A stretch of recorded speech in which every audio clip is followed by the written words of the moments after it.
Welcome back to the Youth RTG here. Now that we've finished the transfer window, we can set our sights on getting promoted this season. If you missed the opening 2 episodes of this second year where we did do some transfer business, both incomings and outgoings, then check the channel page for those videos that you've missed. Now the sole aim remaining for the rest of the season is to kick on and get ourselves into League One for next season. We have a dilemma that we weren't expecting this early on in the save, actually. When it comes to international breaks, the Premier League and the Championship get a break, but Leagues 1 and 2 don't. And as a result, our new 17-year-old Mexican goalkeeper has been called up by the national side, so he's not actually available for the first game today. So Marshall will come in for him for the time being, and hopefully he'll be available in the not too distant future. We have a busy month of September, actually. 6 games. We'll be simming Sutton to begin with, simming Walsall as well, playing Burton, who of course are our new rivals for this season, with Mansfield having gotten promoted. Burton are now the most local side to us this year. We'll play those next 3 in a row, so Burton, Orient and Port Vale will all be played. If we can put together a string of results here today, then hopefully we can find ourselves in and around the automatic promotion spots by the end of the day. As ever, please do drop the video a thumbs up. It really helps push the content and support the channel, and I very much appreciate it. And of course, check the second channel, link in the description down below, for the continual daily Southampton save on Chesnoid Plays. Hopefully, we can start with a victory and then get even more of them after that. We're in the box. Oh! Jensen Glover! The cross deflected off a defender, but came back to Jensen, who slammed it home first time. We have a 1-0 lead through the only man still that scores prolifically for us. Quadruple change for us for an offensive corner that sees us grab another iconic just off the bench to come into this game from that corner, and he's bagged already. Buzzing. What's a lovely through ball and helped on its way. It's 3. Tommy Hogg gets in on the act. We're going to get a rather convincing victory here now. Final whistle sounds. That's a very solid way to kick things off this season, or this episode. This season as well, I guess. We're playing particularly well. And that's another 3 points to the cause, which should rocket us up the table a little bit. I think a couple of sides that were around us there dropped points as well. We'll be getting against Walsall, like we say, in just 3 days' time. We are back up into the playoffs with that. And Walsall will be the next one that we sim. And then we've got 3 straight played games after that. Walsall, the next game then. They are level on points with us on 11. So another promotion challenger this season. This would have been one of the games that I played today, because as we entered the episode, our fixture list read that we were playing the side that were in 1st and 3rd and 4th. However, one of the other games that initially I would have considered simming is against Burton. And Burton this year are our most local rivals. Our biggest rivals are Mansfield Town, but they got promoted last year and are in League One this season, so we don't have a rivalry with them that we can actually use for fan objective purposes this season. So Burton are our most local side now, and as such, we're now simming Walsall and we'll play Burton rather than vice versa. And hopefully we can get points against Burton, because of course one of the fan objectives that I'll re-show you again after this game is to avoid defeat, or at least gain 2 points against our local rivals this season. Unfortunately, Walsall, which isn't that far away from us really, about an hour and a half perhaps, have taken a 1-0 lead here through Georges Felix after half an hour. It's all Walsall in this second half at the minute. And that's to Tom Knowles, the former Cambridge United man, who in his picture is still wearing a Cambridge United shirt. But he adds a second for Walsall here, and fellow promotion chasers are going to beat us at the Bescot, I want to say, is Walsall's ground. The Bescot Stadium, the Bescot Arena, I think. I might be off with that. But we're certainly 2-0 down. We can't be off with that. It's right in front of me. However, we have pulled one back through Jensen Glover there, so maybe it's not done yet. It's just seconds remaining. We need to flick this on and get forward, which we haven't been able to do. It's a 2-1 defeat to Walsall, which is frustrating, but such is the nature of things. We can't expect to win every game this season, especially considering it's such a competitive league. The next game against local rivals Burton could see us get back into those playoff places. You can see that's pushed Walsall into 3rd spot. Cambridge at the top actually just lost their most recent game, I think, in that last round of fixtures. Port Vale, with a point in their game in hand, can put themselves back top of the table, but we're really not far away from those automatic promotion spots at all. So hopefully by the end of the episode, we'll be back in them. Burton's lineup is strong. They came down from the league above as Mansfield went up, so we swapped one local team for another in terms of divisions as well as rivalries, and as a result, their players are all 65, 66 and even 68 rated. We only have one player that's higher than that in our own Scout Future star, Isaac Morris there, who looks very tiny next to Jensen Glover. This then, our local rivalry for the season, away from home at the Pirelli Stadium. Ball into Tom Hamer, through the legs of the defender. Can only do so much sometimes when it comes to trying to intercept stuff. If it's straight through legs as you've positioned the defender as best you can, there's not really much more you can do. Fernandez is back for this one from his international duty with Mexico, so we have our full selection of players. Oh, it's overhit, but Morris will get there. And Stanley Evans also back up as well. Win that. Well up. Here is Stanley Evans. Evans and Glover had both dropped by 1 rating apiece, but now they're both back up to 65 and 62. So we're quite happy about that, because it should mean that we're stronger for the rest of the season.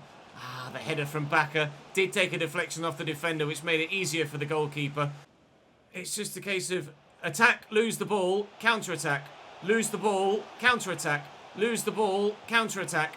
It is end-to-end, but without any actual shots on goal. So, really, no, there's been much to show you so far, apart from maybe that effort on goal that very nearly found its way into the back of the net. There's just so many yellow shirts back there. It seems rather impossible to find a way through at the minute. Evans in front of Connor Allen. Samaras, in fact, who scored a very good long ranger on debut and couldn't have come much closer to scoring another here. That's the best chance of the game so far for either team. Oh, that might be a straight red card, and I think it may well be here. Go to your back pocket. It's just going to be a yellow, I think. He's not even going to buck him! Ref has absolutely bottled it here from behind, through the back of my man, and he's not even getting a card. Jackson, nicely inside. Ladger, Powell, good shot blocked, and another good tackle. We're defending well enough. Evans couldn't get the ball out of his feet there. Good tackle by Bakker again, and that one's simple enough for the keeper. 10 minutes to go. There have been more chances in this second half, but still no way through for either side. It looks like we're destined for a 0-0 draw here. Final whistle sounds in a hotly contested, but ultimately dead 0-0 draw away from home against Burton. Pleased to keep the clean sheet, but frustrated we couldn't find the way through, unfortunately. Saves by both goalkeepers enough to keep the scoreline scoreless, and Samaras probably came the closest for us with that smash off the bar. A point isn't great for us, but it's obviously better than a defeat, so we'll head now into the next game against Leyton Orient and hope that this time we will find the back of the net.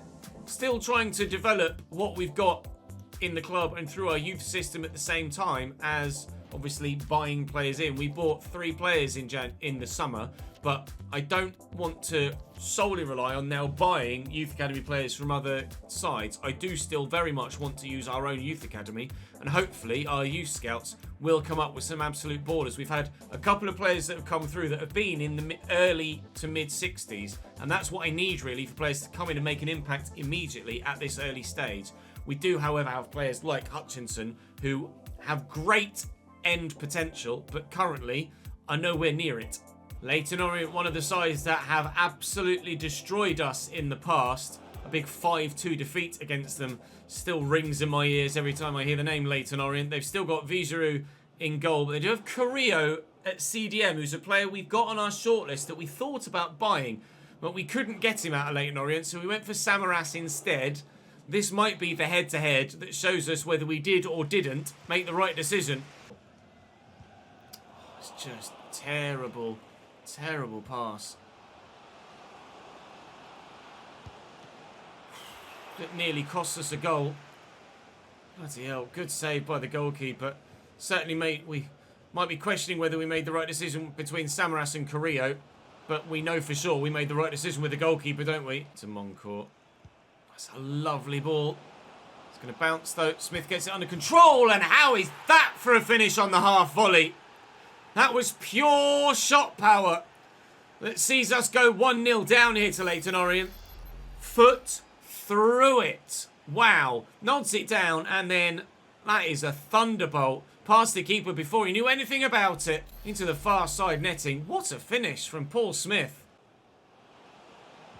Oh, come on. You're a professional footballer. I don't care about the sliders. You should be able to play a pass better than that. It's 2-0 Leyton Orient. At the minute, we look more like losing 5-2 again than we do getting anything from this game. It's just awful from Benjak. Perhaps it's my fault for trying to play a pass whilst he wasn't perfectly set positionally. I'll take the majority of the blame there. Into the space. Kennedy's beaten his man. Where do I go? That's the question. Glover is here. Jensen Glover winds up. Oh, and puts it narrowly wide. We're having a bit of a early season dry spell here in front of goal. And I would have preferred to have had Samaras and Vaughan alongside each other rather than Samaras and Allen. And Orient are in again. And Fernandez keeps us in the game at 2-0. If they make it 3 there, then we are definitely done and dusted for this one. And getting another defeat. But for the time being, we're still alive here. And whilst we're alive, we'll keep kicking. Oh, and that ball, if it's better, sees us in to score one back. I'd rather lose this game now and then recover later in the season and have a slower start to the year like we did last year and then end the season strong. And we've started the year initially better than we did last year. So if we end the season as well as we did last season, then we will get ourselves into a promotion picture come the end of May. But we're struggling a little bit at the moment to really have the impact that we know that we can do. Kennedy's fighting hard for the cause, so I can't deny that nobody is, or I can't deny that there's anybody that isn't giving absolutely everything for this, for the shirt, for the club, for the team right now. But we are having a little bit of a dry spell in front of goal, and it is costing us results at the minute. Only one chance created all game to their 10. And that says more than I ever could. This will undoubtedly be the biggest test of the season so far. Port Vale have played 9 games this season. They've won 8 of them. They sit 5 points clear at the top of the table of even second place and are absolutely flying. They only have a squad of 18 players though. So how they're doing what they're doing, I'm not entirely too sure. Kai Connick gets the nod up top for us as Jensen Glover just at the minute isn't doing the business, and Castro's drafted into midfield ahead of Connor Allen for this one. Other than that, we are as you would expect us to be.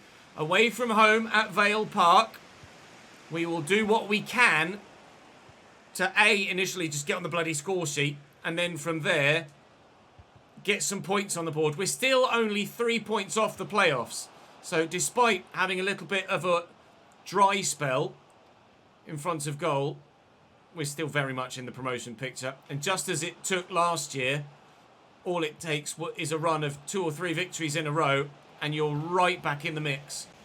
Whether that happens today or later in the season, I'm not sure, but it will happen. Of that, I am certain. Lay that in front of Morris. It's a lovely ball. Forrest is going to try and close me down, but Morris has got the legs on him.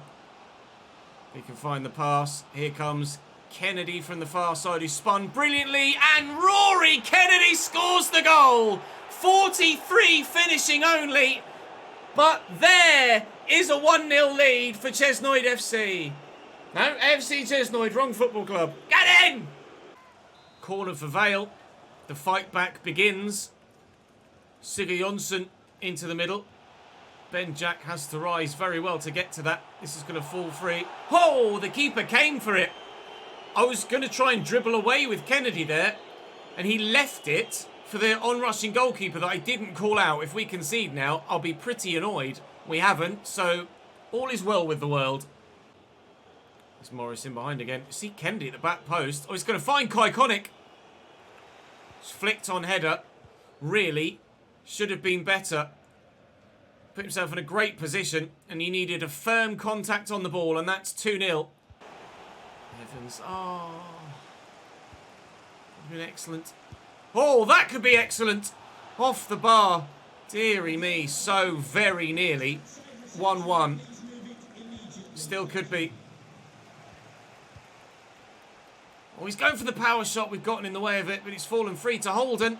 And his shot is saved down low by Fernandez. He had a man square there that he could have played that to. He's going to go again, Kai. Morris will look for him. And he's in here. And support from Evans is arriving. There's a second. Just when we need a performance, one is arriving. Played 9, won 8, drawn 1, and it may well be lost 1 after this. Although, we did have 2 goals advantage with only half an hour to go against Doncaster, and we didn't see that through. So let's not count our chickens just yet, shall we? Austin delivers the whip. It's deflected. Iconic's underneath it, and it's only a top save by the keeper that denies him a goal. This performance is what we've been threatening for the past 2 or 3 games that but haven't been able to put together. And Morris is going to need the support here, but there is support there.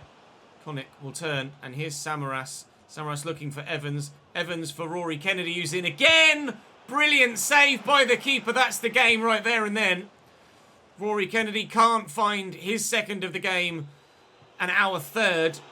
Into Evans, who needs to spin and look for Kai Conic, who's in behind here. And on his left, we find a third and seal the game. Not the sort of finish I was after, but a finish that works. 3 goals to the good. We couldn't find the back of the net at all against Burton or Leyton Orient. Now we've scored 3 against the side that are top of the table. Because of course. Nice through ball. Bumped off it by Bakker. And that will see us get a result to 0. I'm going to have to update the fan objectives after this one.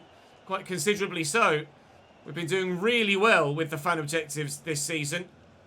And we're going to have another victory to 0 here to add to that, and some more goal contributions for our forward players.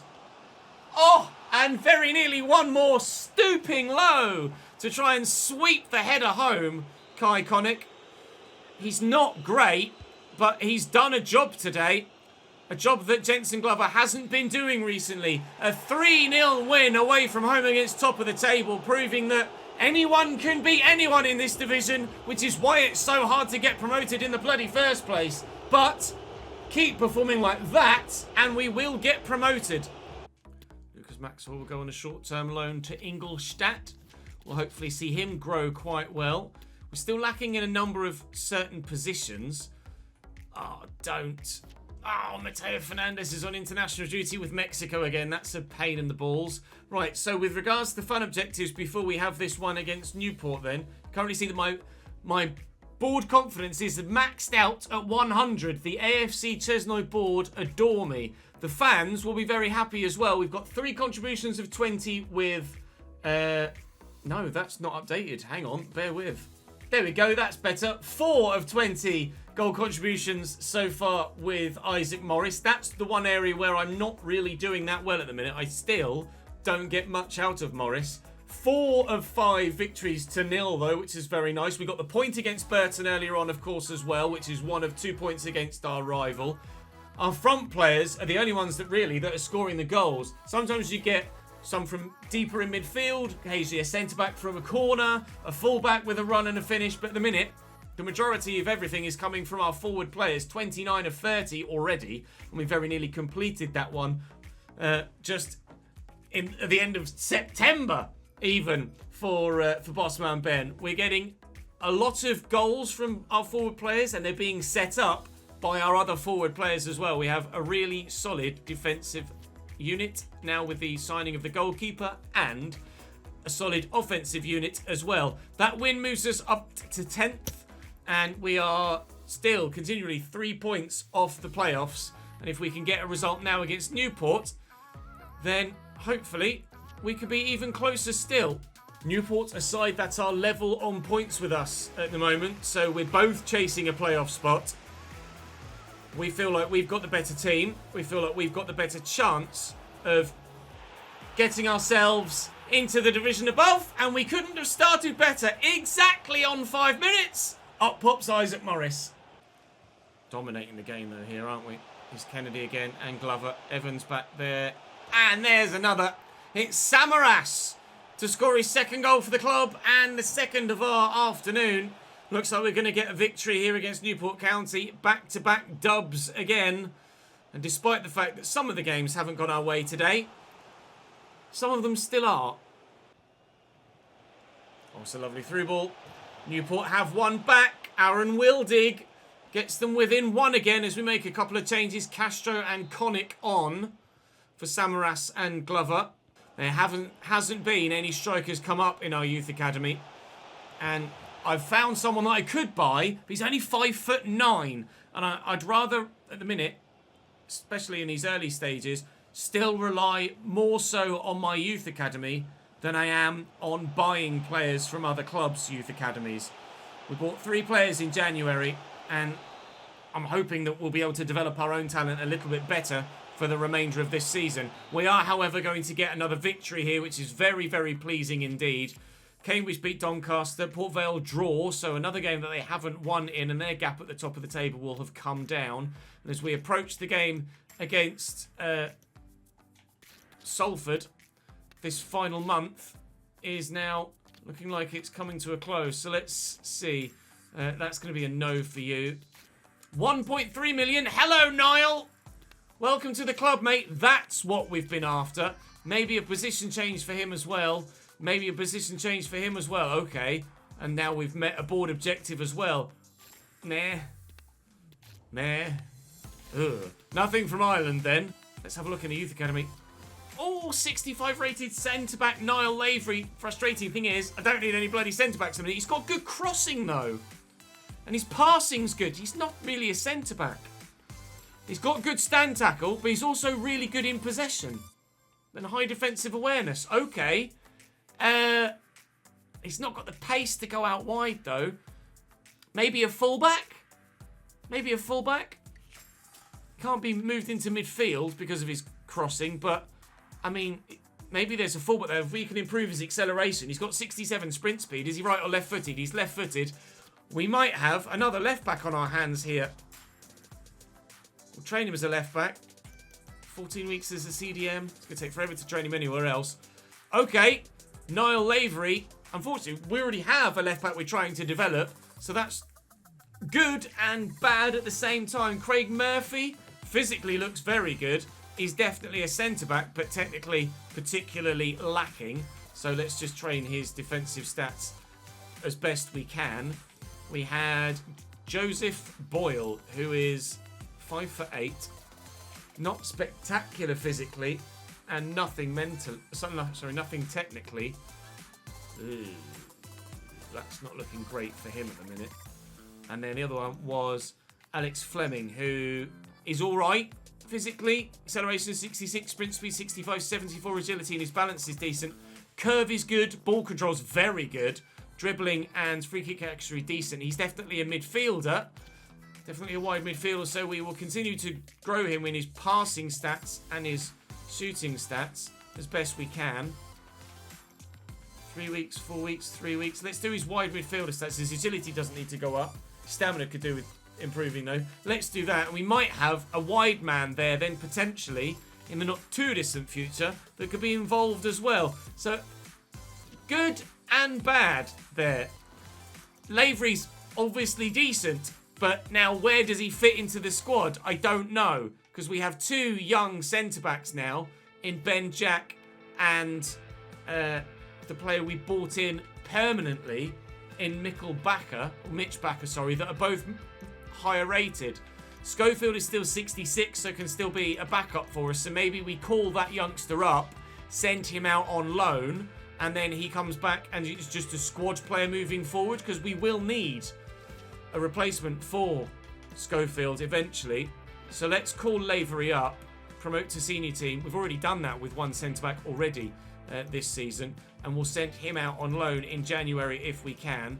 Lavery adds to loan list. I'm sure it won't take too long to train him to go out on loan at all.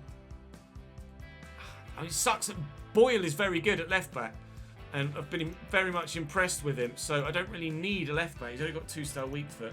To deal with a right back, we've got some more players that look decent. Well, we've got too many players in some positions and not enough in others at the minute, so I'm going to go and sort my youth scouts who now are ready to go out and search again, and fingers crossed we can come back with wingers and with forward players as well. A striker. I'm desperate for a bloody striker, please. We're up to 8th, though, in the league table now, and very much back in that promotion hunt, thanks to those back-to-back victories.